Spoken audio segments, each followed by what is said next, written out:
Welcome to the Beyond Fat Loss podcast, where we don't just stop at fat loss. You learn all about the good stuff that follows: how to build muscle, how to enjoy more food, and how to stay lean without going to extremes. We are your hosts, Katie and Sean, and today we've got an episode for the hardcore muscle building crowd. Or maybe not. We're going to talk about training to failure or close to failure. We'll be breaking down why this is important, where most people make mistakes with it, and how to implement it safely for the best muscle gains you can get. I can see you practically bursting with excitement to get this one in, Sean. Oh, I do love a bit of muscle building content, don't I? A bit of muscle building content? Yeah, just a little bit. I think you live for it. But before we dive in, just a quick reminder that you can show your love for the podcast by dropping us a like, follow, or subscribe. Or to help us reach more people looking to experience fitness beyond fat loss, share the podcast with a friend, or share it on your social media and tag one of us or both of us in it.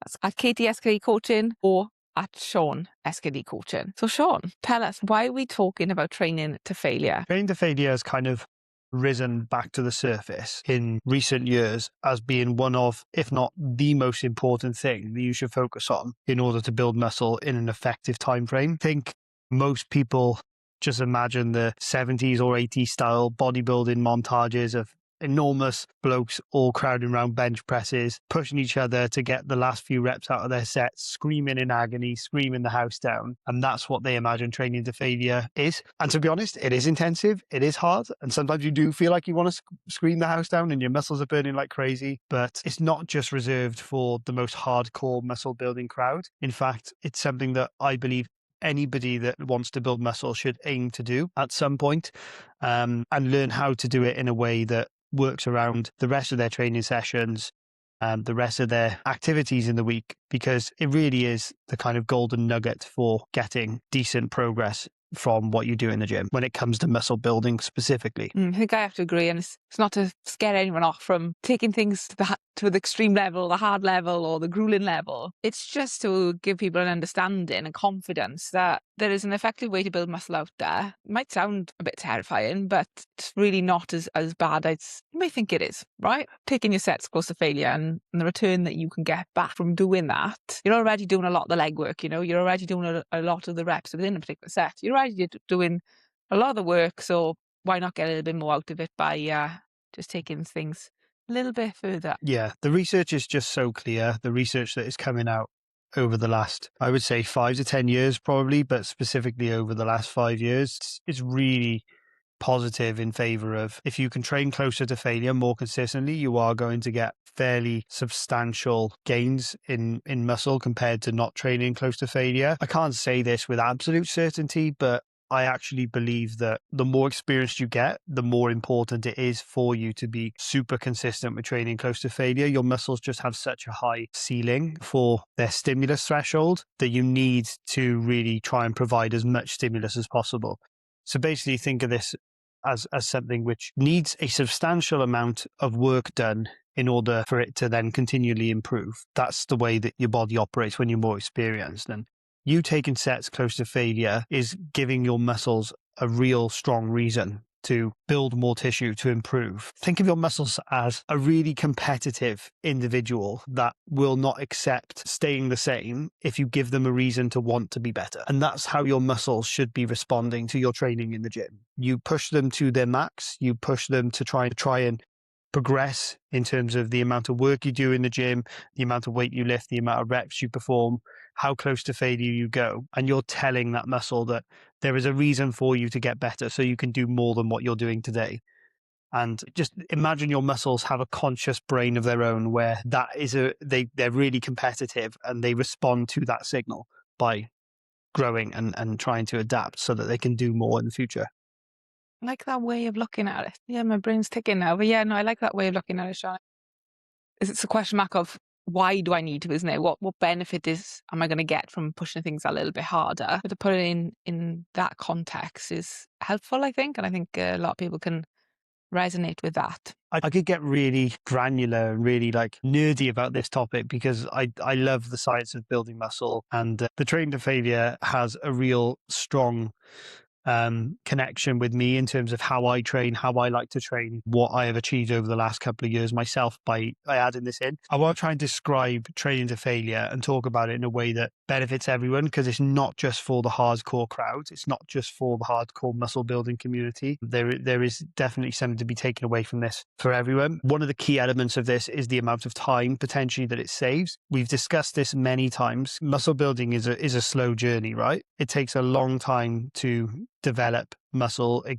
You get your best gains earlier on in your journey, but then it progressively gets slower and slower each year. The more advanced you get, the more muscle you build. In order to maximize your muscle building results in any given period of time, you need to be spending more time doing the muscle building training. You need to be lifting weights more often. You need to be doing more sets per week, potentially more sessions in order to fit all those sets in. So it eats up more and more of your time. If you're time strapped, then it becomes a case of, how can I get the best per set stimulus possible? It's a really key term, per set stimulus. So how much work can you get done through your muscles in each set that you do? If you are training closer to failure, your per set stimulus is really, really high. So even if you only do 3 sets per muscle group per exercise per week, so one exercise, you do 3 sets of that one exercise, that's your only exercise that you do for that session, then going close to failure allows you to get maximum per set stimulus for that. So it's a really smart move, especially if you're a bit time strapped and you can't spend loads of time training in the gym. Being able to push as many of your sets as possible to near maximal intensity will really help you to get the most out of it. You're making your limited time in the gym count for something, right? And it's not just tick box, I should go and do this, I know it's good for me. It's, I can actually get some real decent progress here if I can learn how to train effectively to failure. So I think it's a really handy skill. I'm going to call it a skill because you get better, right? The more you do it, the more you get used to performing close to failure, the easier it becomes, and more likely you are to get better muscle building returns. Yeah, for sure. There are loads of levers that you can pull in order to try and get the machinery of muscle building going. And it's about selecting the right ones to get the best outcomes in the time that you have available or for your experience level. Training close to failure is one of the first levers that you should pull. Once you get settled in, once you understand how to perform the exercises, once you have got a basic understanding of training with decent quality technique and there's consistency from rep to rep, like then learning how to take those sets close to failure. I'd probably argue looking for progressive overload as well. Like, so either trying to increase the amount of reps you do with a given weight or increasing the amount of weight that you lift in general. That is also something which should occur quite early on, but I think that happens quite naturally with individuals. From my experience anyway, it happens naturally. I think it happens naturally if you are a little bit more in tune with following a program over a given period and Yeah. not just rocking up and doing what you fancy every session. Yeah, you still might Yeah, see weights great go point. up, of course, but naturally, if you're following a program, it doesn't have to be amazingly structured. If it's got some structure and you continually go through that through a few weeks, then yes, I think progressive overload naturally happens as a result of either just getting more reps done if you don't even change the weight, or you naturally add a little bit more weight because it's feeling easier, right? I think that is one that naturally can happen. And does happen, like you said, that's what we see when people start training or even just start a new training program. Like Katie said, training close to failure is a practice, and the sooner you can embed this into your journey and start this regular practice, the more you're going to get out of it. So I do stand by the fact that even for beginners, this is something which within your first few weeks, maybe first few months, depending on the context, you should try and make an effort to get your head around and start practicing this. That doesn't mean you have to do that with every exercise you start learning if you are new to the gym. Again, it's a progression to this. Firstly, like Sean said, you want to try and ensure that your technique, your form, how you're moving is at a decent standard. It's never going to be perfect, but a decent standard. So then you can move on to training close to failure with that technique that you've learnt and mastered. But when you first start, you can pick a couple of exercises here and there to try that you're comfortable with and confident with on a machine that is easy to fail on. You can start doing that and exposing yourself to it if this is new to you. And if it's not new to you, then get comfortable doing that with more sets and more exercises in your current training program. Because like you said, Sean, it's been a game changer for you with your journey over the last 3-4 years now. Same for me, for sure. I think and, we're individuals that have been training for a very long time. And even this tweak with our own physique changes has been quite dramatic, I would say. Yeah, I couldn't believe the difference it made going from training hard as I thought I was training hard, but realizing that I probably wasn't taking things close enough to failure. I was probably stopping short of failure, to then actually finding where my point of failure was and then training very close to that on repeat for, well, I would say years. I've been really consistent with it for the best part of 2 to 3 years now. That's been a complete game changer for me. It's probably accelerated my results more than what I thought I would have got in that time frame, which is awesome. It hasn't held back my strength progression. Like, my strength has pretty much consistently gone up, because there is always a bit of a worry by training too close to failure. Are you going to be too fatigued? Are you going to be under recovered? Is that going to harm performance? That's something which we will discuss later on, but it certainly hasn't had that impact on me. If you look at all my exercises over the last couple of years, they've all progressed. Everything is stronger. I'm more muscular. I'm similar body weights to what I've been at many stages in my life. I've never held this much muscle with this little body fat at this weight before. Something's working, and I do put a large part of that down to the intensity to which I train. 100%. There's no diet on the world. There's no recovery protocol in the world that's going to allow you to build muscle, right? That stimulus has got to come from your training. And if you can get a better stimulus from your training, and training close to failure is allowing to optimize that a little bit more than not doing it, then I think it's fair to say that that's been a really important cog in the wheel. Just to share my own mindset, it's, if I'm going to invest a significant chunk of my time and life to doing a task, then when I'm doing that task, I want to make sure that I'm getting the most out of that task that I can be getting out of that task. It does not make sense to me for me to go in and say, it's just good enough. I'm just going to do a bit. It's just good enough. When I commit to something, I want to commit really hard to that thing, because I'm going to get my best possible returns. And you don't have to be permanently on ×4 mode or going 100% all the time. But if you don't go to your limits, then you never really know what your limits are. You've got no benchmark. You've got no gauge of what the right amount for you is. So you can always choose to pull back a little bit. You could always choose to step off a little bit. But I recognized when I started going back to the public gym and set my targets on muscle building specifically, I recognized that I was only going to have X amount of hours, a certain amount of hours, a finite amount of time every week to put into this training. And I hadn't been doing that training to that intensity or in that style for a number of years before. So in my mind, I had to make up for lost time. I had to make up for lost time with my physique development and my progression for me to feel like I was improving and getting somewhere. So yeah, I went all in for it, and I wanted to test my limits. I wanted to challenge myself mentally and physically to see what I was capable of. I wasn't prepared to accept the notion that training to failure is going to be really hard, therefore we should avoid doing it. I wasn't prepared to accept that for myself. There were certain exercises that I was worried about taking close to failure, or there were certain exercises that I was thinking, or perhaps I had preconceived ideas that I wasn't going to be able to recover, or I wasn't going to be able to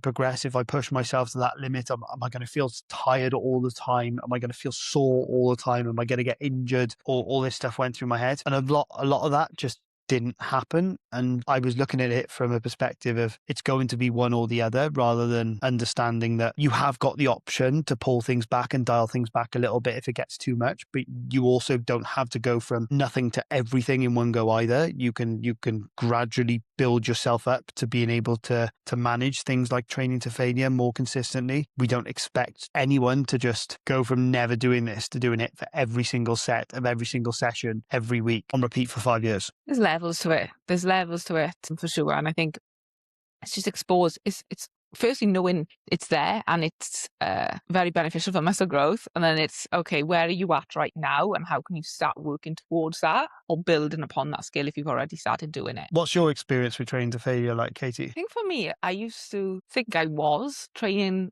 hard enough, but then when I actually focused on how many more reps I could physically perform, that's when I realized there was still more left in the tank. Because let's be real, your muscles burn and they hurt, usually way before you actually have nothing left to give. And it's easy stop doing reps when it starts burning. I think for a number of reasons. One, because it hurts, it's hard, so it must be doing something right. And I think feeling the burn in the fitness world has just been thrown around too loosely, which makes you think, I'm doing enough. And you might be doing enough to get a bit of muscle, of course, but there comes a point, especially if you've been training for a long time, where that's no longer going to be enough for you to see more muscle growth. And when I actually pushed past the point of just it hurting to actually I physically cannot move anymore. In most exercises, I'd say there was a good couple of reps left in there, which was like, okay, wow. So now I know actually to take it close, true failure, I can do 3, 4 more. And I also know then if I need it, want to keep it a little in the tank in terms of 2 reps, for example, I know where that truly lies. And I think it's just really changed my physique over the last couple of years, more than I could imagine, really. Yeah, and obviously I've joined in on your journey and started coaching you since September last year, but you'd already started implementing some of this training with intensity before that stage. You were already training pretty hard, but even just having me looking over your program and physically watching you in the gym at times and saying you've got another rep in there, it can be hard to judge this even when you're experienced, but Oh, you absolutely, I do can. get better at judging it as time goes on. But having that second pair of eyes does make a huge difference.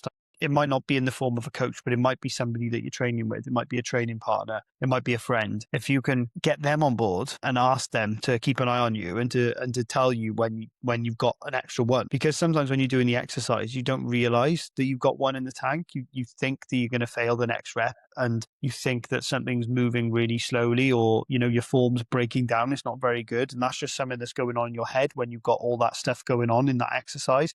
Like, from the outside looking in, your form might be absolutely fine and the weight's still moving pretty quickly. So you've just got to suck it up and get through those next couple of reps because there's way more to give. Sometimes it's easy to miss that if you haven't had that extra pair of eyes and support. It's really easy to miss it because in your mind, you think you're performing some reps really slowly. And I know I've done that in the past. I'm like, Christ, this isn't going anywhere. But actually, if one, I've had you going, they're still moving quite fast. And two, if the camera was on and I was videoing it and look back, oh my gosh, that's moving way quicker than I thought it was moving. Sometimes it just feels like it's going slower because if it's hard and the last part of the set does get harder. So yeah, I think you're right there, Sean. Either buddy up with someone in the gym and push each other, get a coach for another pair of eyes, and film yourself because you'll see what the last couple of reps are. And if you listen to any of our previous podcasts, you'll know that a little bit of form breakdown towards the end isn't the end of the world at all. But if you're focusing on that, you could actually be missing out on some of the work that's going to drive your muscle growth. Yeah,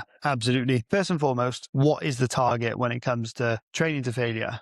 What are we looking for in terms of a benchmark or a metric? Ideally, we want to get our sets to a point where we're either going to complete failure or 2 reps from failure. So it's 2 reps in reserve or less. So when we talk about reps in reserve, that's what we discussed earlier, what Katie discussed earlier, which is asking yourself the question, how many reps do I have in the tank before I physically cannot perform anymore? That's not how many reps until it starts burning. That's not when does it start to feel uncomfortable, when it starts to feel heavy, when I start to strain a little bit more to lift it. None of that stuff is important here. What we're asking is how many reps do I have left in the tank before I physically cannot perform another rep? That's a true definition of failure. So you physically cannot move that weight. That means it doesn't budge. It's not going anywhere. No matter how hard you push or you pull, it ain't going nowhere.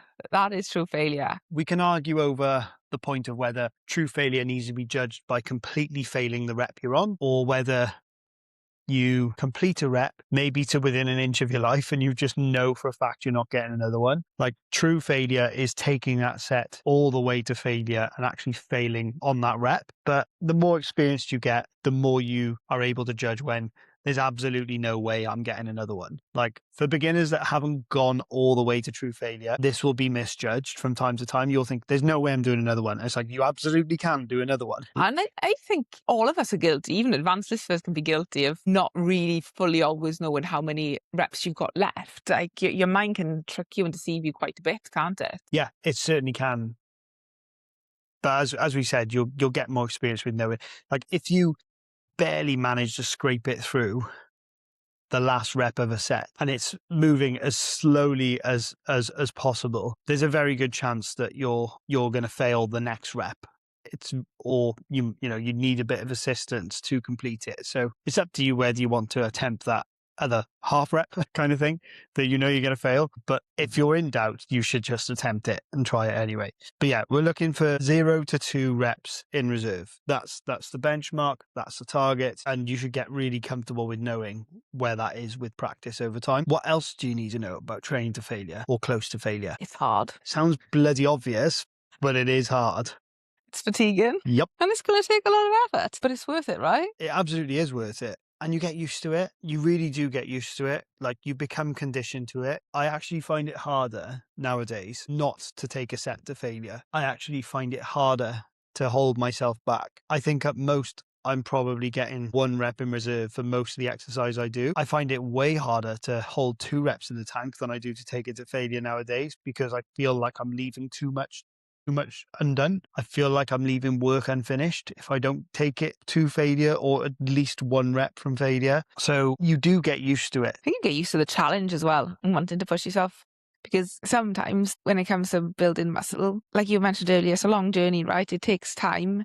It's a long old process. And having that focus point when you're in the gym can give you that I don't know if excitement's the right word, but a challenge to work on, right? Rather than just going through the motions. Oh, let's do 10 reps, let's do 10 reps, let's do 10 reps. It's okay. What am I going to beat last week? Can I beat last week? You're not going to do that all the time. Of course you're not. That's unrealistic. And if you are training close to failure, that's not realistic. Keep pushing, getting progress every week, especially the more advanced you get. But it gives you something to work towards when a process is already quite lengthy anyway. It sounds a bit masochist, doesn't it? But it's almost satisfying to know that you've done something that's really, really difficult, really challenging, really hard. I think that a lot of that mentality, unfortunately, has been lost nowadays. And I'm fully behind the getting the best bang for your buck and making sure you're consistent with the minimum amount possible to progress. I'm fully behind that. I'm a really big supporter over the new science that's coming out about minimum effective dosage for training. What is the minimum amount you need to do to build muscle, the minimum amount to gain strength? Because I think that allows a really easy and low entry point for people that are getting into it, and also for people that are very time strapped or people that perhaps aren't naturally big fans and big enjoyers of the gym. Like I'm all for that because I think that there's so much value to just doing the blooming training that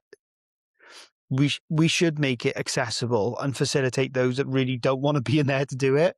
I agree. Not everyone's going to love the gym. Not everyone's going to get that same buzz from it. But if you can get in there, do what you need to do and still get massive benefits from it in a short amount of time, then why the heck not, right? But on the flip side to that, for individuals that have muscle building goals, for individuals that do have aspirations to improve their physique, in my opinion, you should not be part of the crowd that's looking to do the minimum amount of work possible. There might be times and certain contexts where you should be closer to that end of the scale, but that should not be the goal. That should not be the target. I like to look at it as in, what is the maximum amount that I can do in my time available that I can fit in to get the best possible results I can do, because I'm going to be far more engaged with that process. I'm going to be far more focused. I'm going to feel like the work is so much more rewarding than just trying to do the bare minimum. So yes, training to failure is hard, but I'm seeing much more of it nowadays where people are trying to achieve the really impressive results, but with the minimum amount of effort possible. And there's just constant resistance, excuses, pushback for why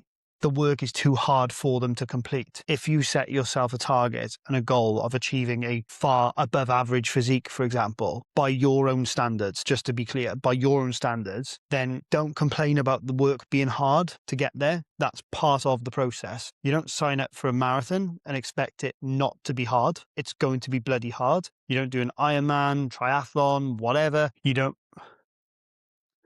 start your own business and expect it not to be hard. You don't take on a PhD and expect it not to be hard. These are big accomplishments that are outside of the ordinary, and they're going to be hard and challenging. Sometimes you just got to accept that what you want in terms of an outcome requires hard work to be done. And in my opinion, it's better to learn to embrace that and learn to enjoy the hard work from what it is, and the masochism, the pleasure and the satisfaction that comes from knowing you've just done a really, really, really hard set that you barely made it through. Learn to value that, learn to enjoy that, learn to soak that up, because you've pushed yourself further than where most people would be prepared to go. This comes back to that sense of achievement, isn't it? Like when you go onto a journey with your health and fitness, the accomplishments that you achieve throughout that are what allow you to feel proud of yourself, allow you to feel like, yeah, I done that hard thing. I achieved that. That was me. That was all me. Training close to failure, training hard, that's part of that process. And that's part of the process that you can reward yourself for every session if you wanted to. Like tune into that. Like it's not something just go, oh yeah, well I've gone to the gym, I ticked it off. Like, no, that is a part of the process. It's challenging, it's difficult. And give yourself a big bloody pat on the back for doing it, for getting the hard stuff done. That is the equivalent to getting a PB in your 10K run if you're training for a marathon, for example, or it's you completing the wall balls for high rocks in a shorter time frame. Whatever it may be, when it comes to muscle building, if you can dial in to your sets in the gym and taking them to failure, you're ticking a real big box in taking your physique to the next level. Yeah, it's almost like a deposit every single time you take a set close to failure. It's an investment, and it's a deposit in that bank account of the best physique you're ever going to have. Exactly. And if you're doing that 3, 4, 5 times a week on most, does not be all 0 RIR here, by the way, in every set, but most sets, then think how much. 3, 4, 5 sessions a week. Yeah. Sorry, 3 to 4, 5 sessions a week. Yeah, sorry, let me clear that up. 3 to 5 sessions per week. Every week, give or take, right? May not be quite every week, but for a whole year, then 2 years, then 3 years. Imagine the accumulation effect of that investment and what that's going to do on your physique over time. You don't change your physique in a couple of weeks. You don't change your physique in a couple of months. That doesn't happen in terms of becoming a muscular, defined, toned individual. You need to keep investing in that bank. This is a mindset shift that I think anybody that goes to the gym should have. If you're going 3 to 5 times a week, you're already investing a significant amount of time into your training. And if you're doing a number of exercises and a number of sets within those sessions, you're already investing a lot of time into each session that you do when you're in the gym. Every time you pick up that weight, say you're going to lift it for 12, most of your time is spent in that set, getting towards the end of the set. The last couple of reps, if you get close to failure, those last few reps will slow down significantly. You won't be able to lift them as quickly as when you start your set. That's a really good sign that you're getting close to failure, isn't it? When no matter how quickly you try and lift the weight, you can't lift it any faster. The weight is significantly slowed down. Your muscles just cannot produce enough force to move that weight as quickly as when it first started the set, because they're fatigued. You've spent most of your time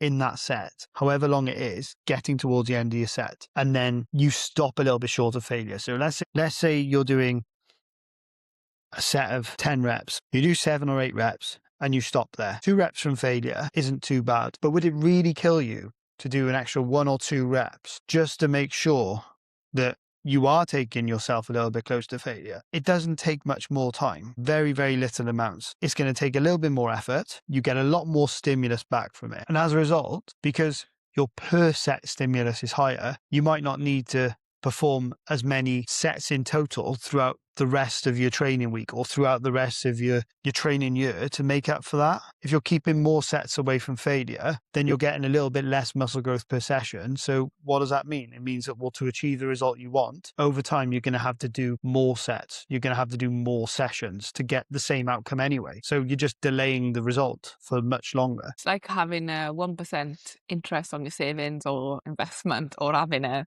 5% interest on your investment and savings, right? You're going to get a better return quicker with a higher percentage. So if you can trade more sets close to failure, you're going to get a better return with your muscle growth. I always think when I'm in the gym and I'm on that 7th or 8th rep, and it's usually when I got pendulum squats in my program, right? Because I just hate that movement.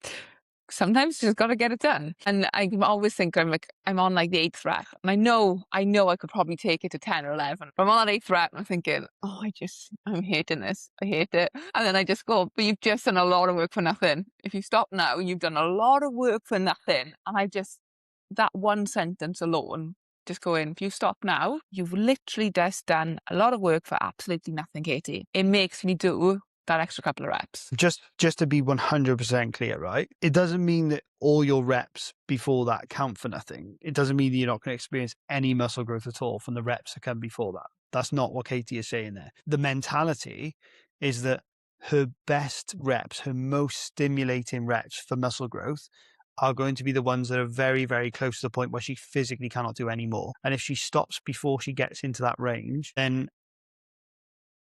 it makes those last few reps redundant. She's spending all her time getting close, because here's the thing. You can't get 0 to 2 reps from failure without going through all the reps it takes to get there. So for me, if I'm doing a set of 10 reps, the 8 reps that get me into that range where I'm mostly stimulating muscle growth, those 8 reps are the gateway reps. They're the stepping stone reps. They're just the work that needs to be done in accumulation to get to the reps that I really want, the real juicy, meaty part of the set. Yeah, I want that 5% return, not the 1% return. So that's the mentality. It's like you have to go through that shit part and then push yourself through the even shitter part to get the reward at the end. Yeah, I just want to make that clear, because I don't want to polarize things that are scientifically incorrect, but you're spot on with the mentality, Katie, and I have that exact same mentality. I'm not stopping short of the range that is going to be most stimulative of muscle growth. Otherwise, what was the point of me spending my time doing the 7 to 8 boring reps before the last 2, which really drive the muscle growth? Absolutely. I think you're spot on there, Sean. I don't want to mislead anyone to think they're not going to get any muscle growth by, stopping that, those 7 or 8 reps in that example, because that's not the truth. That is not the truth. But speaking to the crowd that do want to change their physique, then those extra reps are going to count for something, right? They really, really are. I think it's also important to note here, your mind, you think you might only have 1 or 2 reps left in the tank, but sometimes you actually have more, right? Especially, and I'll be honest with you, especially if it's an exercise that you don't like. For me, like being on pendulum squats, I'm thinking, oh, maybe I only have 1 or 2 left. But if I honestly ask myself, probably not. I've probably got 3 or 4. Or that sentence alone, especially in the exercises that are really hard or challenging for you, can allow you to get better returns from them. Absolutely. There might be better sentences that resonate for you, but that is the one for me, because I don't like doing a lot of work for nothing. Just don't like that mentality. So I'd rather just get out a little bit more if I can. Yeah, I'm all for it. When we're having this conversation, my brain is just pinging off with so many different ideas. This is how much I love this topic and how much I can get into this topic. Talking about the pendulum squat, Katie, this is a really good example of context and nuance when it comes to training to failure that I really want to mention.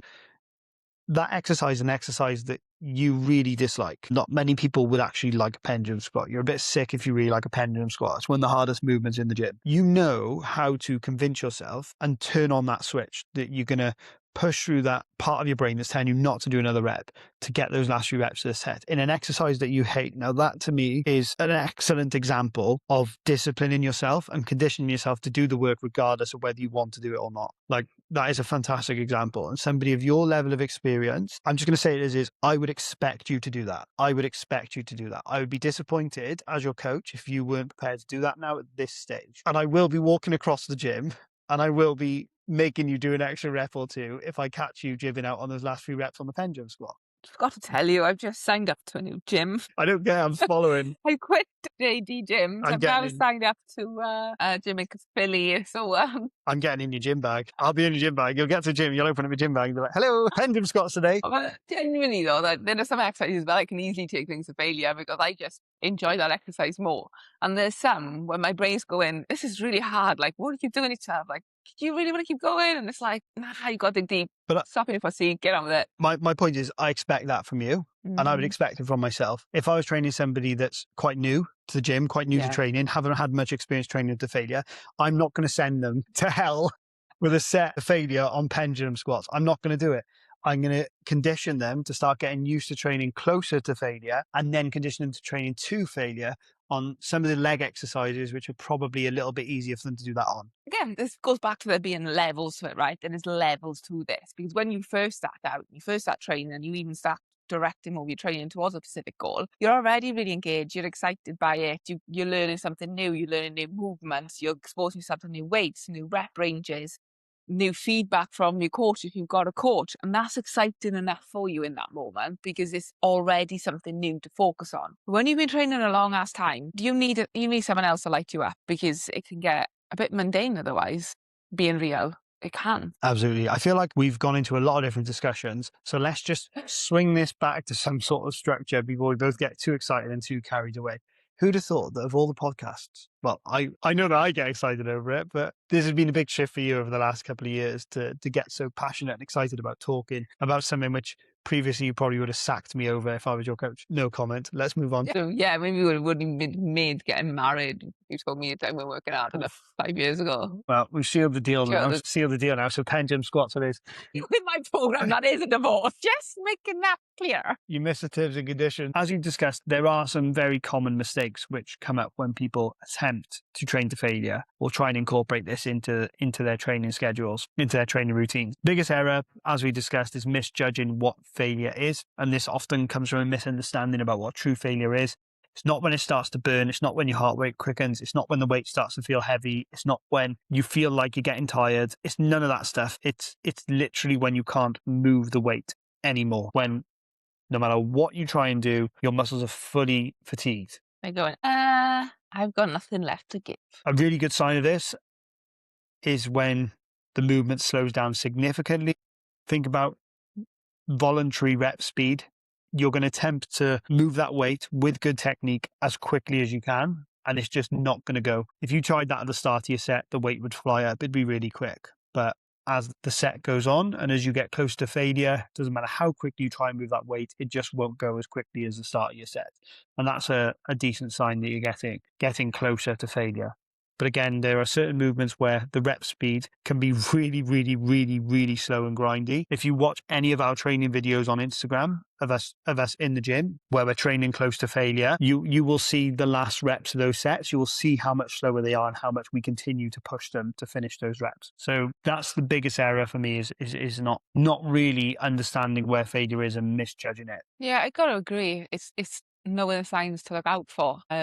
And for me, the biggest one, I forget about all those things you mentioned because, like you said, it's not only burn, it's not only tired, all of that jazz. It's not how you feel. Forget about how you're feeling and just focus on the performance of that particular movement. And when it's really slowing down, that is a really helpful cue, I think, to focus on when it comes to training close to failure. It's simple to think about when things are hard. And if you're inexperienced, expect this to take some time to get used to. You're probably going to misjudge this. You might not be instructed to take every single set completely to failure. You'll probably be encouraged to do this more over time. And if you're not training with a coach, then this is something that I would encourage you to try and get used to over time. But you're not going to take every single set of every single exercise on every single session to failure. You'll probably choose maybe one set for each exercise, and then you're going to look to do the rest a little bit further away from failure. You might misjudge some of those sets that are further away from failure. You'll get better with experience at judging how close you are to the point where you fail. Even inexperienced individuals like Katie mentioned will misjudge this from time to time, but they're just less likely to misjudge it by such wide margins. So you're normally only out by a rep or so. And once you've conditioned yourself to train to failure a lot of the time, training close to failure becomes much easier because even if you misjudge it, you're probably still very, very close to that point where you're getting a really good stimulus for muscle growth. And assuming we follow present research, which suggests that you can get equal gains from training all the way to failure compared to 2 reps in reserve, this does mean that we don't need to take every set to failure to the point where you physically cannot move that weight anymore. No, and again, this is something which it depends on what side of the fence you fall, because I know a lot of coaches, a lot of bodybuilders, for example, have different opinions on this. The research is there for a reason. It's there for us to interpret ourselves and apply ourselves. The research that we have probably doesn't look at multiple years of training to failure or training just close to failure. So, we haven't monitored individuals that are more experienced over, say, 5 years of lifting, kept all those. Imagine how difficult it would be to create that study, by the way, where you compare somebody that trains 2 reps in reserve for 5 years compared to somebody that was training all the way to failure for every set for 5 years. Like, It's unlikely to happen, isn't it? it really is. The research is for shorter time frames than this. It's a number of months at a time. So we can make some fairly strong assumptions from this, and from the data that we have. 2 reps in reserve builds the same muscle as training all the way to failure, or that's what the research suggests. Now, I think this is about applying some of well, for us, it's about applying some of our coaching nous here and some of our experience. For a start, when it comes to the research itself, when individuals are instructed for the purpose of research to go 2 reps from failure, there's a very good chance that the researcher already knows what this person's likely failure point is, because they would have been tested on it, so that then they can be instructed to lift 2 reps from that failure point. So they would give them a set to failure. They would have a record of that. So they know whenever they get them to do 2 reps from failure, they've got much more of a clear idea of where that should be. They're encouraged to keep going. They've got somebody in the gym or the lab with them, instructing them to keep going until they get to that range where they're 2 reps from failure. They're pushed hard.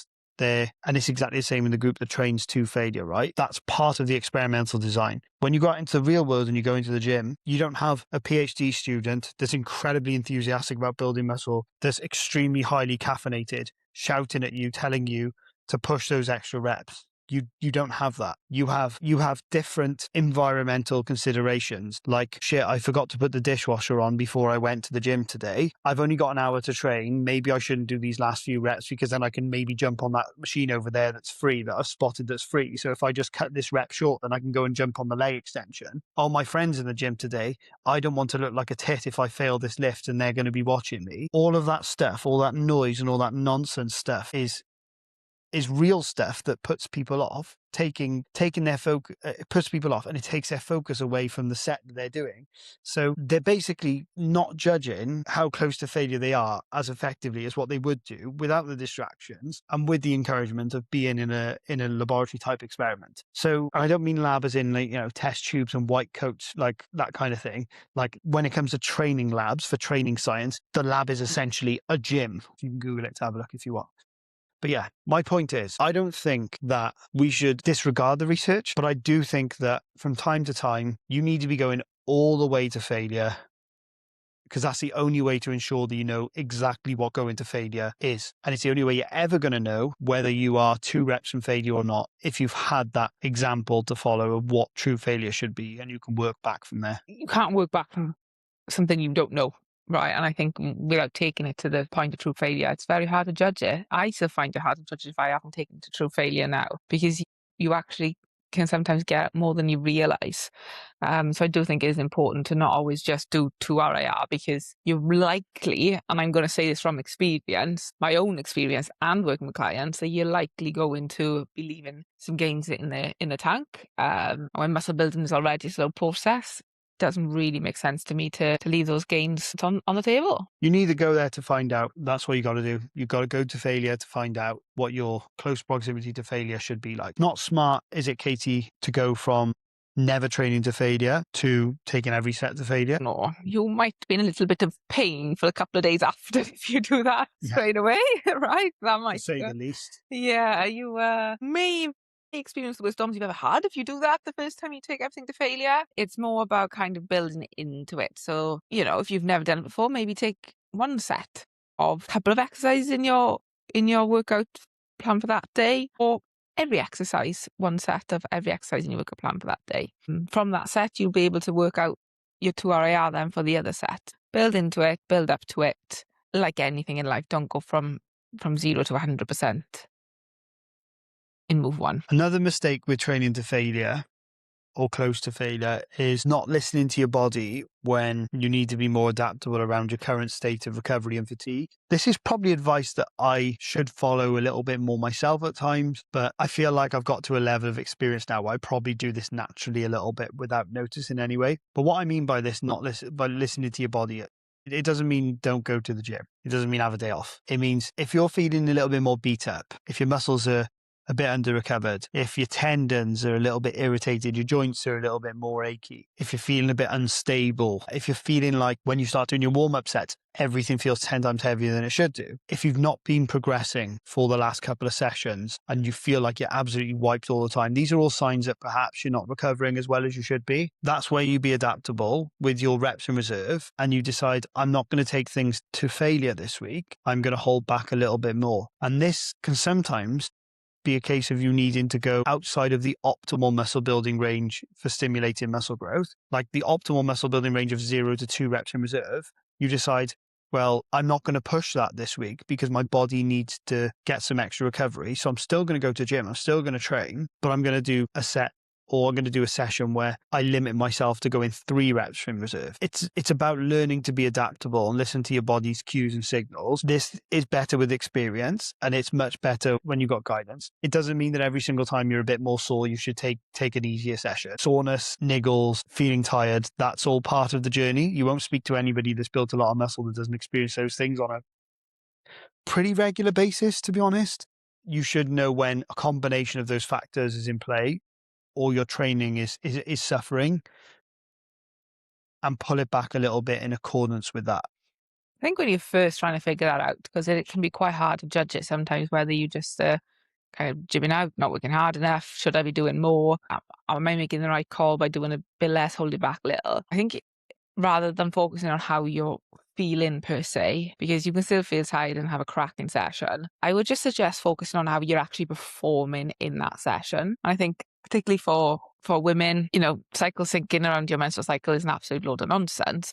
But I think listening to how your body is performing at certain points of your menstrual cycle can be helpful, because then you may never notice it, you may not have a training day on a day where you're actually feeling weak and your performance suffers. But there could be some cycles where you do end up training on a day that you just don't perform very well and your strength suffers and it feels harder than normal. You can't predict when that's going to happen. You really can't. It's only when you're actually performing in the gym that you go, okay, this is bloody hard. The weight's not moving like it was last week. So focus on how you're actually performing and don't be afraid to, in that moment where you can go, okay, this is a day where I need to just keep 2 RIR in the tank. You're spot on, Katie. I mean, how many times have you gone to the gym and felt like you're really tired and your performance has been completely the opposite to what you expected? Oh, so many times. Too. A amount of times, actually. I absolutely smash PB sometimes where I think I'm going to have my worst session. Yeah, absolutely. And I think it's easy to fall into the trap of going, I'm really tired now. It's my crap session. Probably shouldn't go. Again, just don't allow your brain to let you think that and decide for you whether you're going to go do that session, because sometimes those sessions actually turn out to be, 1, the most enjoyable sessions, 2, the most progressive sessions, and 3, you come out there feeling way better than you did before you went into that session. Yeah, those are sessions which really count and they're big wins. I want to just go back to something which you mentioned there about judging performance when you're training in the gym. And I'm going to give you an example, like a practical example of how you can do this. This is way easier if you've got a training plan or training log where you can see what you did the last week. If you don't have this, then absolutely get on that, because it's super simple to do. You just need a notepad or you just need notes in your phone or download an app or whatever. Like, there is virtually no excuse in the 21st century to not have a training plan or training log. But if you look back at your numbers where you did last week and you try and perform them again, you go in this week and you start lifting. So let's say, for example, on your plan, your first set of dumbbell press is 20 kilo dumbbells for 10 reps. And last week, you did 20 kilos for 10 reps for your first set. You go in this week, you warm up as normal. You don't plan to knock anything back, but you start lifting those weights for that week. And you get to about rep 6 or rep 7, and it's ridiculously hard on rep 6 or rep 7. You might decide in that one moment there that you're not going to try and push for rep 8 and take it to failure, because performance is already way worse than it was the week before. And if you take that extra rep to failure, the value of taking that rep to failure might not be worth how fatiguing it's going to be and how much it's going to take away from the rest of the session. So you make the decision on the spot there and then to go, right, I'm way weaker than I was last week today. I'm going to take this set to this point and I'm going to stop here. And then this now becomes a 2 reps in reserve day, because chances are some of the other movements will follow that same pattern.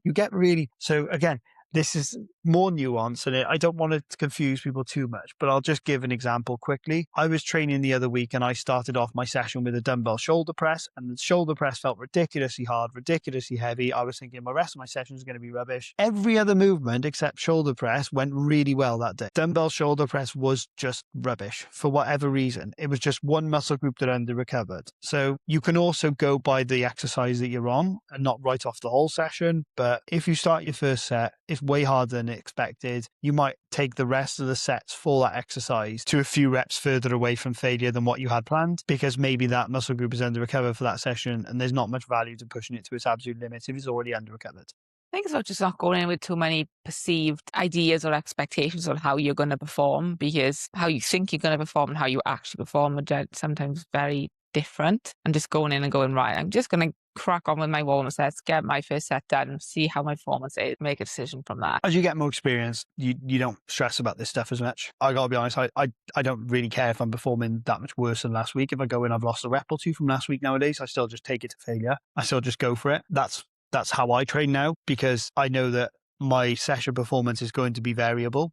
I'm not seeing progression every single week now at this stage. I'm probably holding the same. For some exercises, I've been on the same weight for months, and I might have added a couple of reps every fortnight or so, every 3 weeks or so. But I might still be lifting the same weight for those 3 sets for quite a long time. Naturally so, right? You were an advanced lifter now, that to be able to get stronger, you're going to need to build more muscle mass to get stronger. And that's going to take some time. That's not going to happen week to week. And performance is going to be variable. You're going to get variable performance from 1 week to the next. You're not going to, if my average is say lifting 42 kgs for 8 reps, and with time, hopefully over time, I'm going to progress and I'm going to be able to lift 42 for 10 reps or 42 for 12 reps. There will be some sessions where my average might be 8 to 9 reps for performance, and there's the occasional session where I dip below that average. I'm a little bit less recovered. Like I'm a little bit more tired that day. So I might only get 6 or 7 reps on the odd few weeks. And it doesn't mean that I'm getting worse. It just means that you have variable performance in sessions. If you did 10 different 10K runs, you get a different 10K time each time. There's variability to results with this stuff. Sometimes it'll be above and sometimes it'll be below the average. If you stack up more above average, then you will eventually see more progress in that trend over time. And that's what you're aiming for, is more above average than below average, right? But there will be some that do fall below average, because that's how life works, how training works, how recovery works. Even on those sessions that are below average, I will often still take myself very close to failure, because yes, I might be performing a little bit worse, but I'm still going to try and max out the stimulus that I can get from those days where I'm a little bit less recovered and a little bit more fatigued, because I know that my nutrition, sleep, stress management, and diet outside of the gym will support my recovery from pushing harder in the gym when I'm going in already a little bit under recovered, if that makes sense. It makes sense for you, absolutely, Sean. And I'm probably very similar to that. I think it's about understanding your situation, what you've got going on. Like you, at the moment, we can optimize sleep really well because there's only us to think about. There's going to be people out there with families, for example, who might not have so much control over their sleep, which will impact their recovery. And they might not be able to do that on a day where they can't perform to their limits. It's understanding what's right for you. Well, it's like everything, isn't it? Yeah, it is, because there'll be people listening to this podcast are in a completely different situation to us with different living circumstances. I'm just making sure that I'm giving a full scope, because for those that are a little bit more free to dedicate more time, more effort, whatever to their fitness and their muscle building goals right now, it's important to help provide information to that part of the audience as well. Absolutely, there's a scale to it, isn't it? And knowing where you sit in that scale, and there will be some weeks where you can go to more close to optimal, some months where you might be able to go more close to optimal, and knowing that actually if you just take it back a little bit, because you can't give optimal right now, you can still make progress. You're just going to know how to, I guess, push and pull to allow that to happen. Let's help the newbies out. So those that are new to training to failure and haven't had much experience to it, let's provide some helpful guides and frameworks to those individuals, because it can be a bit daunting when you first start and you're not as familiar with how your body should feel when you're performing these exercises and when you're getting close to failure. So kick us off with what the first thing to focus on should be when you start training and you're looking to build muscle, and let's go from there. We touched upon this a little bit earlier on, actually, and it's establishing adequate and consistent exercise technique. That should be your first point of call, because if you can build the foundations well, then everything else you can push on with afterwards. Yeah, it's got to start with targeting the muscle correctly. And then when you can target the muscle correctly, then you can fatigue that muscle as much as you want and you're still getting a really good stimulus to that muscle. If you're listening to this and you're not entirely sure what really good technique should look like, and you want to make sure that you're maximizing all of the work that you do in the gym to try and build your muscles, then you're definitely going to want to get your hands on our free lifting habits quiz. It's brilliant. I wish I bloody had it years ago. We will give you the top 5 lifting habits or lifting techniques that you should be focusing on to make sure you're getting as much work done as possible in the muscles that you want to target in each exercise. Once you've got this locked down, it makes training far more progressive. It removes a lot of confusion about how to perform correctly in the gym. You'll feel much more confident in your training and being able to do it on repeat. When you combine this then with training close to failure, you have the perfect recipe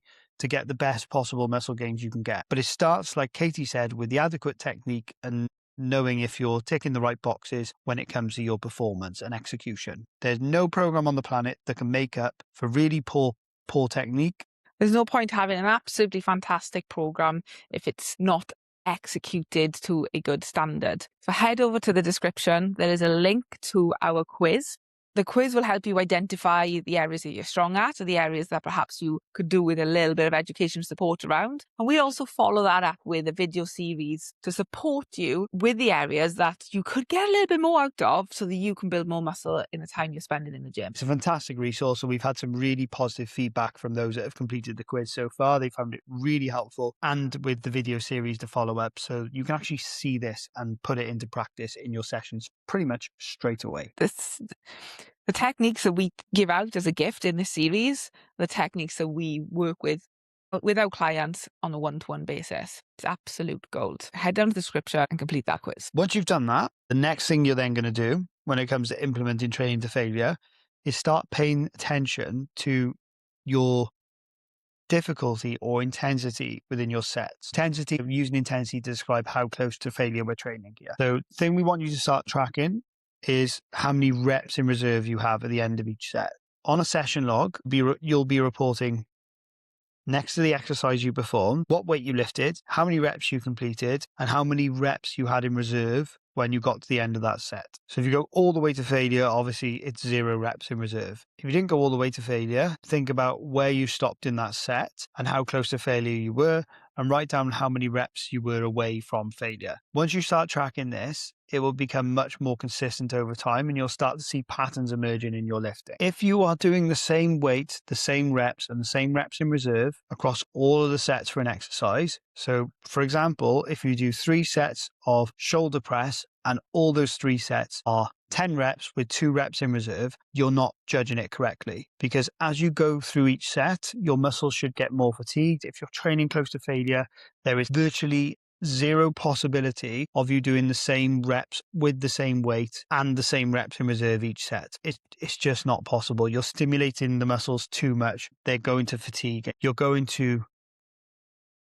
have diminishing performance throughout each set. So pay attention to that as well. You'd more likely follow a rep pattern where, let's say you were doing 2 reps in reserve with each set. Set 1, 10 reps, 2 reps in reserve. Set 2, 8 reps, 2 reps in reserve.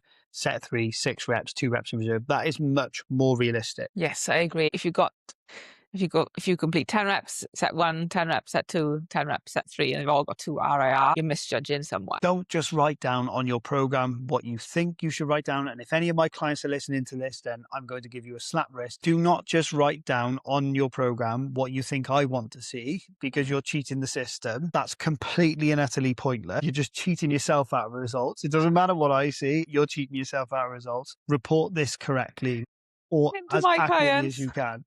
Yeah. Oh, same to my clients. Any of you out there listening, and know that's you, sort it out. Stop writing 2 reps in reserve for literally everything, because I can tell. I can imagine a few of you are having a little giggle right now listening to this. It's like, show me the evidence of that set. I want to see that set.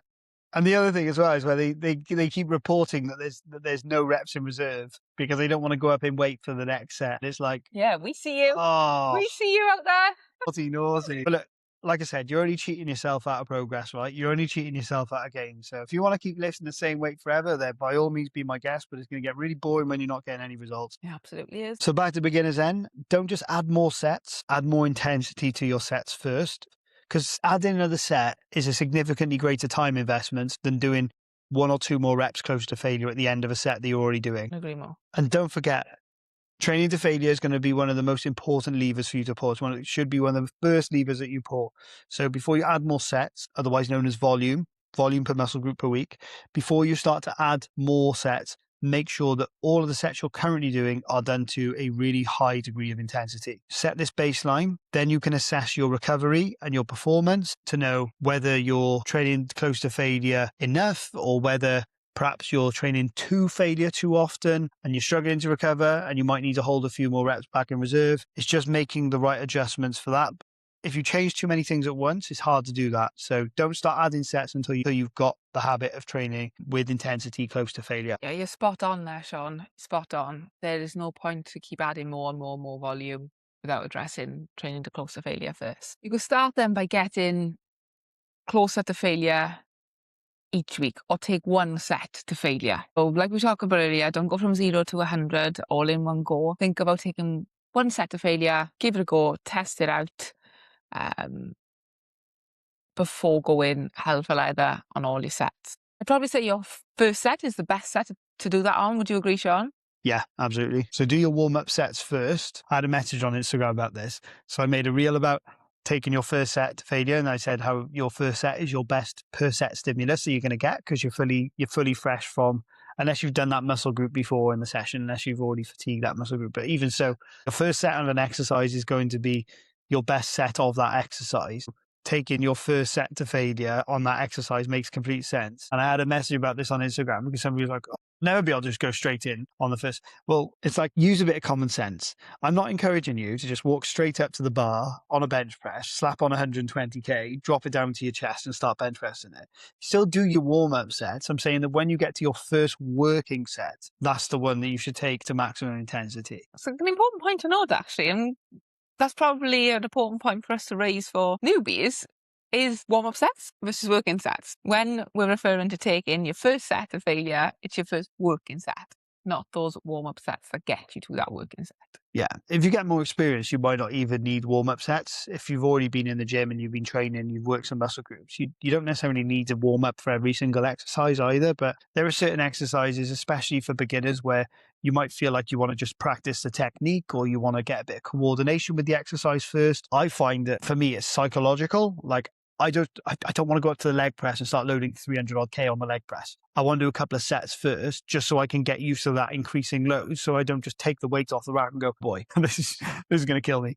So yeah, it's sometimes a case of just bridging that gap. But when you get to your first working set, which is the one which you're going to record and track your progress on, I'm not tracking my progress on my warm-up sets. I couldn't care less. I'm just doing them to get warmed up mentally or physically. But when it comes to the working sets, that's when it's go time. And you should take your first working set to failure or close to failure if you're going to choose any of your sets to do that with at all. You can do it with other sets. But the best per set stimulus is going to be the first set before you get fatigued from performing that exercise. Good tip. I think a good place to start as well is choosing to go to failure on safer, easier to manage exercises. For example, you're not going to want to take a barbell back squat to failure. Perhaps start on a leg extension, for example. Yeah, like Katie said, there could be an exercise that's just such a brutal and difficult exercise, like a pendulum squat. You might not choose to take that exercise to failure for your first experience of training to failure. You might choose something that's a little bit more accessible. So maybe one of those more horizontal leg presses that are quite safe to fail on. You've got safety mechanisms for pretty much every exercise that you do. Even the pendulum squat has a safety bar at the back in most gyms that stops you from getting stuck at the bottom. If you aren't sure, just take the lowest hanging fruit. Take something like a leg extension, take leg curls, take shoulder press. Machines are great for this because they have limitations on how deep you can go or how far you can go. They're much easier to test this with. So get in the habit of doing those with machines and with cables. Some of the free weight exercises require a bit more skill. Like it takes a bit of skill to learn how to fail a back squat. And there may even be some movements that you pretty much never take entirely to failure. I have to be honest with myself here. I don't take things like stiff leg deadlifts and Romanian deadlifts all the way to failure on a very often basis. I really don't. I really don't. No, I don't either. Because Not a true failure where I cannot move that bar anymore. no, because for me, I feel like those movements and the back position of those movements and the potential compromising of my bracing and stuff could potentially lead me to an injury, or it could mean that I'm shifting the weight to a different muscle group. Like, for example, rather than working my hamstrings and my glutes, I tend to work my back a lot more. The fatigue value of taking those types of movements to failure might then compromise the rest of the session where I've got exercise that I know I really want to have the energy to take to their absolute limits. There's some nuances like that at times. I'll still go close to failure with those movements. I'm still shaking, literally lifting them up, and it takes a long time to finish the reps. But I'm not going all out to failure. There may be some movements where, particularly the really heavy movements, the strength movements, you might decide I'm not going all the way to failure on this one, and that's part of the plan. You don't need to necessarily take everything all the way to failure either. Yeah, choose the exercises which are most appropriate for you to feel safe with, and then when you want to try and go on to the ones which don't seem as safe, or they're exercises that are just much harder to perform anyway, like a Bulgarian split squat or a pendulum squat or a hack squat, you've had that conditioning so that you know what to expect a little bit more, and you're probably going to give it a better attempt. Another tip is to get a spotter, somebody to help you. Pendulum squat is another great example of this one. You can get somebody to stand behind the loading pin so that when you get towards the end of your set and you feel like you're going to get stuck, if you do get stuck, they can just apply a little bit of help to the machine to help to assist you to finish the lift. So they're taking a couple of kilos off essentially by giving you a little bit of help, or they can literally just slide the plate off while you're performing it so you can finish the lift. But in most cases, you'll be amazed actually by how close you are to completing a rep sometimes if you've just had a little bit of assistance. Like sometimes I'll assist Katie. I'm probably applying less than 5 kilograms of force to help her complete that last rep. It's such a small amount. She's still doing 98% of the work, but I'm just helping her enough in a part of that lift where she gets stuck to get her through that lift. And that's all it takes sometimes. But having a spotter can be really helpful. And it also just gives you that little bit of reassurance, knowing somebody's there to make it a bit safer. I think it can help you understand your failure with the safety blanket kind of thing, because you know that you're not gonna feel a bit of a tip against stuck at the bottom of something, or you don't quite know how the machine fails because you don't know how it's set up, you don't know where the safeties end up, etc., etc. So having that spotter, one, it can give you a bit of moral support while you're doing it, and two, it's like a bit of a safety blanket for the first time you're taking things to failure. I think it's a wise move, and most people in the gym, if you ask them to give you a spot, would do it. Might need to give them a bit of instructions of what you want from them, but most people will be more than happy to help out with that. Yeah, I would say if you're new to the gym, ask somebody who looks like they know what they're doing to give you a spot. Don't just go and choose another newbie. I know it's intimidating sometimes going up to somebody that is a little bit more well-trained and a bit more experienced, but You feel much more comfortable doing so when you're performing that movement, I think, because they've had the experience, they know how to spot you, they know. yeah, honestly, most experienced people that I know that go to the gym are more than happy to help any beginner. In fact, it's like a rite of passage for anybody's experience for somebody to come up to them and ask for help. Like it's one of the most lovely experiences you'll ever have when you're an experienced lifter. It's like I'm more than grateful to help anybody that's new or Yeah, me too. inexperienced in the gym. Like I'll actually go out my way to help those individuals if they ask for it. So yeah, go and choose somebody that looks like they know what they're doing and say to them, I'm going to take this to failure. I haven't done this before. Can you just help me if it looks like it's about to go wrong? And they'll know what to do most of the time. Yeah, most of the time. Little disclaimer that Yeah. please don't put your full trust in someone else, but talking from our experience, most No. people will know for sure. Or ask a PT on the floor to give you a hand, Yeah. or one of the staff at the gym. If you can find one. So yeah, that's another handy tip. And you are going to see a bit of form breakdown. It's really not the end of the world. You're going to get, unless your form's breaking down by rep one, then you've got a bit of work to do, right? But when you're getting towards the end of your set and you're getting working closer to failure, then there's going to be a little form breakdown. You can't expect to move a weight under that much fatigue with absolutely perfect form. It's just not going to happen. And I know it might seem like a big deal right now if you're a newbie that, oh gosh, what if my form breaks down? What's going to happen? Am I going to get injured? It's unlikely you're going to get injured in the gym because you're in such a intentional state of what you're doing and how you're performing, it's not usually when freak accidents happen. You're very much in control of what you're doing. So don't be afraid if if your form breaks down a little towards the end of your set. Still focus on how your body's moving. Of course, you don't want to let that totally slip. But if it's not looking as swift or as streamlined as rep 1 and 2, 3 and 4, then it's nothing really to worry about. I think it's about upholding some standards with your lifting and maybe trying to set a little bit of a guideline for yourself. Like I often use 10%. So I say if my form is 10% different to the technique I want to have, so if my form is broken down more than 10%, then perhaps it's a little bit too heavy. That's the benchmark I set myself as a more experienced lifter.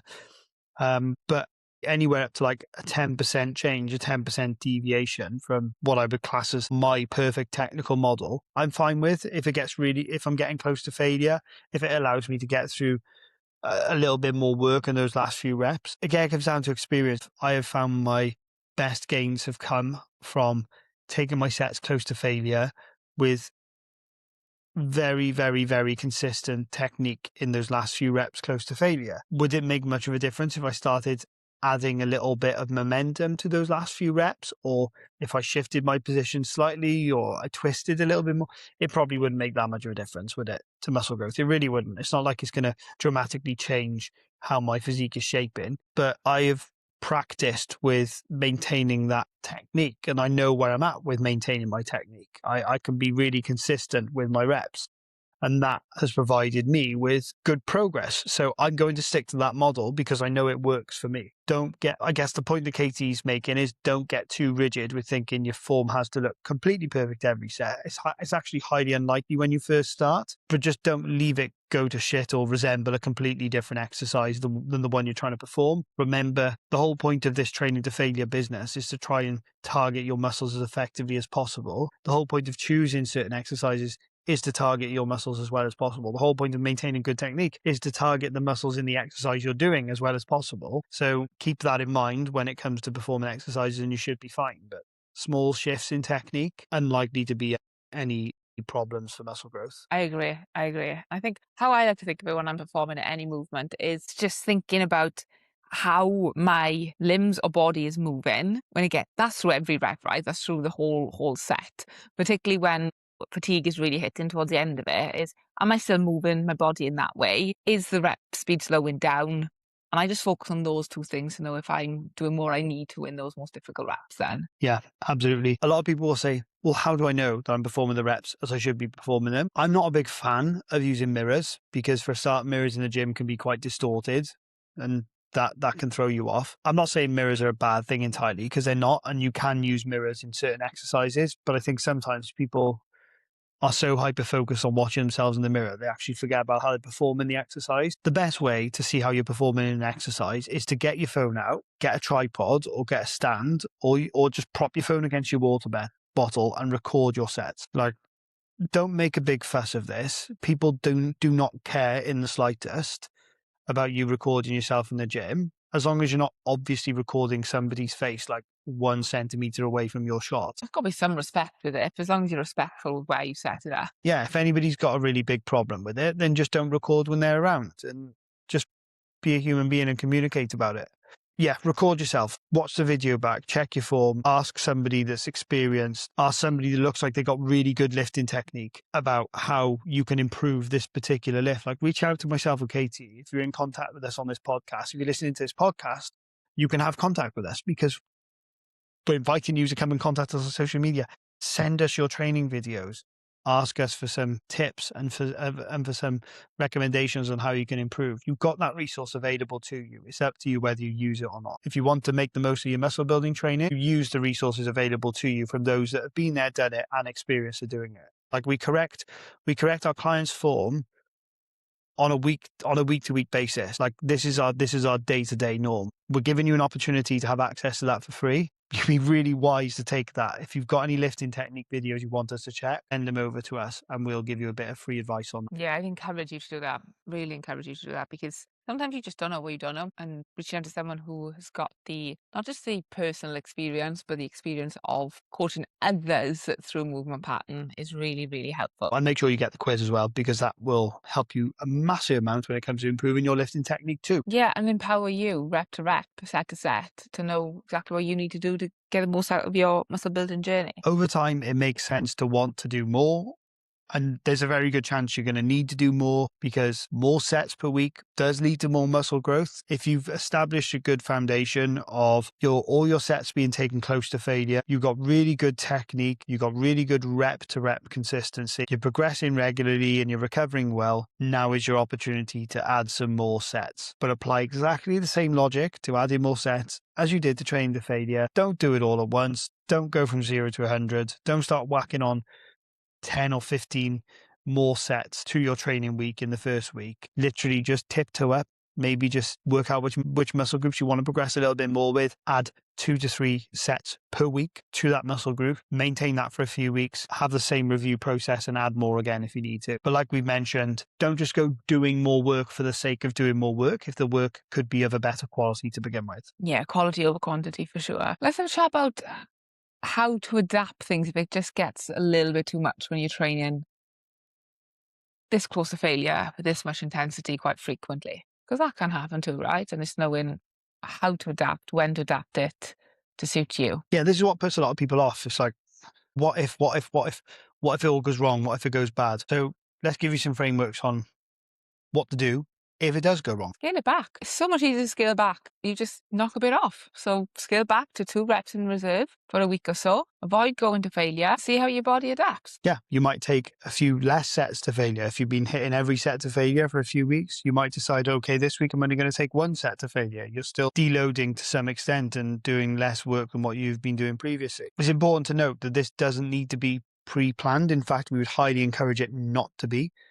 Like scheduling in deload weeks or devolume weeks or weeks of pre-planned lower intensity, for us, that just doesn't make any sense. And there's actually some research to suggest that people tend to take more of those weeks so that they knock back than they actually need to. When you compare those to people that just do it more intuitively, so they do it in response to those weeks where they've really struggled and really suffered, the people that have pre-planned weeks of lower intensity grow less muscle than those that just do it more reactively. So I think that you should be adaptive around this, and I think that you should do it reactively. We never pre-plan lower intensity weeks. It's something that we gauge based on how a client is feeling, how they've been recovering, how they've been performing the last few weeks. Normally it's something like a check-in message that we'll get from them, and it's not just 1 week either. Sometimes it's often on a number of weeks back to back, and we say, right, this week we're going to look to reduce the intensity a little bit, or we're going to get you to do less sets. Yeah, be adaptive with this. I think so. I couldn't agree more with that, because you could have a planned deload week, but you could be feeling absolutely right as rain, ready to go, and then you're like, I've just got to. Why are you holding yourself back? Yeah, I agree. It's definitely It just makes no sense. It makes no sense. The argument for that just makes no sense, because it's like, oh yeah, but I'll perform better next week. Well, you could have performed better this week as well. It makes zero sense. no. It definitely should be a adapt as you go approach. And I think naturally in life this happens as well. Like when you go on holiday, or if you have, I know some people will still train on holiday for sure, but sometimes it's not as frequently or as much, or some people don't. It makes life's a little bit busier, stressful. I think naturally for most people there are some already force fitted in delos, and you've had some time away from training. So again, not essential to schedule in, but listen to your body and adapt as you go. Because you don't always know if it's training that's causing issues with recovery, right? It could be, and this is where I'd say zoom out, maybe, and not zoom in, and look at your overall lifestyle. How's your diet looking? What are your stress levels like? Have you had enough rest days to even allow your body to adapt and recover? Is there any cardio interference? Are you doing too much of it? You're just not giving your body chance to recover. Do you necessarily need a whole deload week? Do you need a fully lower volume for the whole week, or do you just need to have 2 days recovery? Sometimes it could be as simple as that, because as you go through life, stresses change, your responsibilities change, every week is different. And sometimes your diet may slip off, sometimes your sleep routine may slip off. No, I disagree, Katie. I think some people have those changes, but I think the people that have those changes on a more frequent basis are generally the people that struggle to find routine and consistency with their results anyway. Like, Disagree there.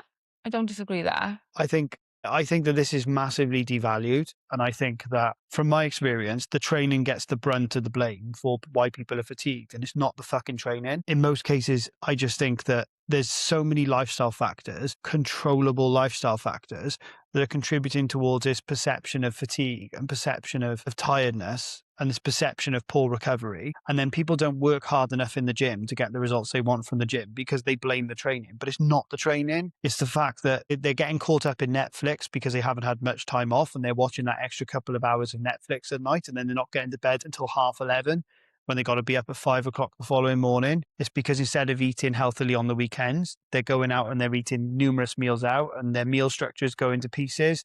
They're consuming much less protein on the days where their body is actually allowed to have some rest from the gym, and they're not getting the recovery they need adequately for the next couple of sessions. They're habitually drinking just because they got the option to on the weekends.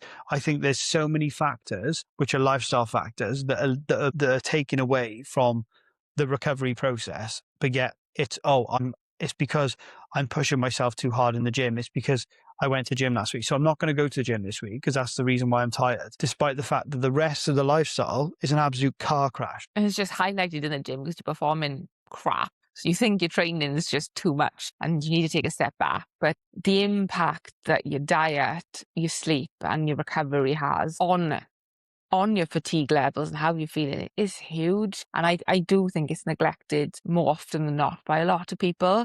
If you are chasing physique goals, you should definitely zoom out and not just focus, not what your training is doing to you. I got to give a shout out to one of my clients, Ian, at the moment with this, because he's been playing the second half of rugby season with a tear in his PCL, so his posterior cruciate ligament. Had a scan on it a couple of weeks ago. Scan results didn't come back. He's been having physio on this for months and months and months and months after a knee injury early on in the rugby season, right? He's changed jobs. He's got a young baby at home who frequently has poor sleep. His partner works away, so he's solo parenting quite often. He's had all this stuff to deal with week in, week out. He's consistently showing up with his sessions. He's training to the best of his ability. He's been doing tons and tons and tons of rehab on top to keep himself going. I am absolutely in no doubt that all of that extra rehab work he's been doing has allowed him to get through the rest of his rugby season. He does 80 minutes most weeks on the rugby pitch. His team have got to multiple cup finals this year, so he has way more fixtures this year than what he would normally have if it was just the league fixtures. And he just keeps plugging away and keeps going. He does his cardio, he keeps his steps up. Like, he's an absolute machine to get all this stuff done. He's constantly reporting tiredness and fatigue. We don't know what's going to happen from one week to the next. There are many weeks where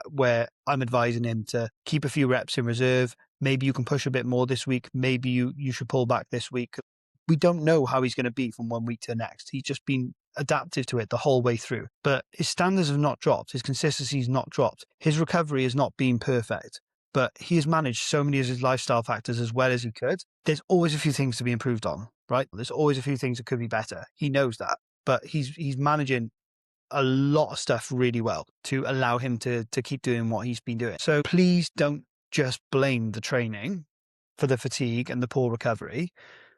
And certainly don't just make out that it's because you're doing those extra couple of sets to failure for the reason why you're feeling so tired, for the reason why you're feeling so fatigued, when there's so much other stuff that are within your control that you can manage or at least improve. When you're consistently ticking all those lifestyle boxes, when your diet's good, when you're managing your sleep effectively, when you're managing your stress levels as well as possible, when you're not drinking heavily on the weekends, when you're fueling yourself appropriately on the weekends and not letting your diet completely go to trash on the days where your body needs those nutrients to recover. And then you still rock up for your sessions and you're really tired and really under-recovered, then you can have a look at adapting and scaling back the training and saying, well, maybe I've been doing this for a few weeks now and I know my lifestyle factors are in the right place. Maybe it is a little bit too much for me from a training perspective, but get the other ducks in line first before you start blaming the one thing that's going to improve your physique and improve your muscle. I actually give you some energy back, let's be honest, when it comes to exercising. You don't necessarily get instantly more tired and fatigued from exercising. It has the opposite effect on the body. So it's definitely a case of zoom out and look at the overall picture, not try and blame something that may not even be the reason for it. I completely get why people do it though. I completely get it. I really do. Because when you're in the gym and you're exerting yourself for those sets that go close to failure, they are really fatiguing. They are really intensive, but it's not that thing. Do not blow that out of proportion and stretch it across a couple of days. That's not the reason why you're still tired this afternoon. That's not the reason why 2 days later you're feeling shattered and you're feeling under recovered. Maybe have a look at how many meals you've skipped over this last 48 hours. Maybe have a look at how much alcohol you've drank over the weekend. Maybe have a look at what your sleep pattern has been like over the last 3 or 4 nights. Like our sleep has been appalling the last few nights because of the heat. It's been absolutely terrible. My sleep has been really, really, really hampered the last few nights. I've still gone to gym and given it my best effort, but I know that it's not going to be as good as it normally is. It's unlikely for it to be as good because my sleep has not been where it needs to be. The point is, just because something is hard when you do it in the moment does not mean that that's the thing to blame for why you're feeling like you're tired all the time or you're really burned out. Probably not having the impact that you think it's having. It's probably all the other stuff. I agree fully. Our lifestyle, habits and routines have a huge impact on how we feel day to day. It's about controlling what you can control. Might not be perfect, but the things you can control, just put a bit more focus onto those. And if you're in the process of changing those lifestyle habits, which many people are, many of the clients we work with are in the process of changing those lifestyle habits, we're not expecting you to get them all right straight away from the off. They take time, they take practice, just like improving your training to failure. Then make your training fit around that for the time being as well. Don't expect to go maximum effort, maximum intensity all the time with your training when your lifestyle habits are still a 4 out of 10. You need to start to build those up as well alongside your training.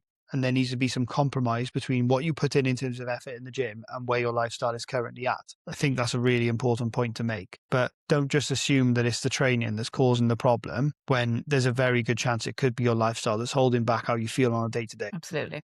So let's leave the listeners with a summary of today's episode. So hopefully they can start implementing training close to failure in their up and coming sessions. So by now you know that training close to failure is extremely important for muscle growth.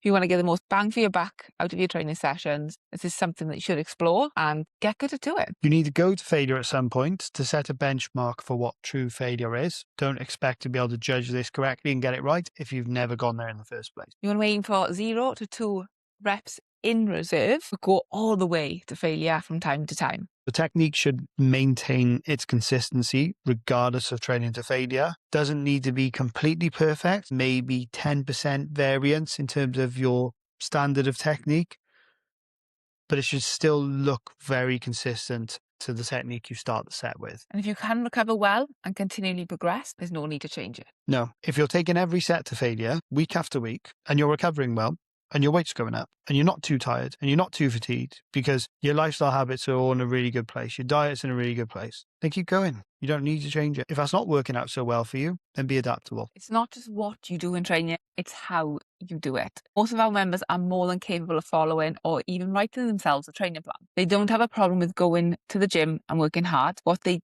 did used to have a problem with was putting a lot of time and effort into fatiguing tasks, producing varied returns in terms of strength progress, muscle growth, and changing their shape. This makes training feel less exciting and, to be honest, a bit of a waste of time. If you feel like that about your training right now, or you want to avoid feeling like that in the future, you should take our free lifting habits quiz to make sure you're getting the most bang for your buck in your sessions. You'll be able to tick off what you're already doing well with your lifting techniques, providing you with some reassurance that you're on the right path, and you'll be able to spot which areas you can improve on to get better results from your efforts in the gym. As a bonus to the quiz, you'll also get some free videos to show you how to put your focus points into action, providing even more clarity and having a model to follow. Head to the description and click the link to access the free quiz. That's all for this episode. Next week, we will be back with less of a technical episode. We're going to share some powerful frameworks which help to stop negative thoughts from spiraling. We're going to discuss how to apply context to feelings of guilt and how to push for self-improvement and higher standards